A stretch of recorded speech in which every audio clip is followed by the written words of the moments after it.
மயிலாடுதுறை மாவட்ட ரயில் பயணியர் நலசங்க நிர்வாகிகள் அதன் தலைவர் திரு ஜேகசண்முகம் தலைமையில் மயிலாடுதுறை நாடாளுமன்ற உறுப்பினர் திருமிகு சுதா அவர்களை நேரில் சந்தித்து கோரிக்கை மனு ஒன்றை அளித்தனர்.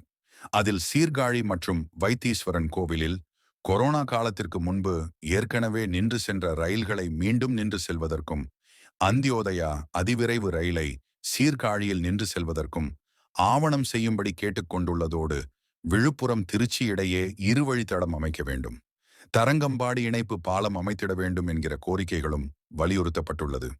சுதா அவர்களை சந்தித்த பின்பு நம்மிடம் ஜேகசண்முகம் கூறியது: மயிலாடுதுறை மாவட்ட ரயில் பயணியர் நல சங்கம் உருவாக்கப்பட்டது. அந்த சங்கத்தினுடைய நிர்வாகிகள் அத்துணை பேரும் இன்று நம்முடைய மரியாதைக்குரிய நம்முடைய மயிலாடுதுறை பாராளுமன்ற உறுப்பினர் சகோதரி சுதா அவர்களை சந்திக்க வந்தோம்.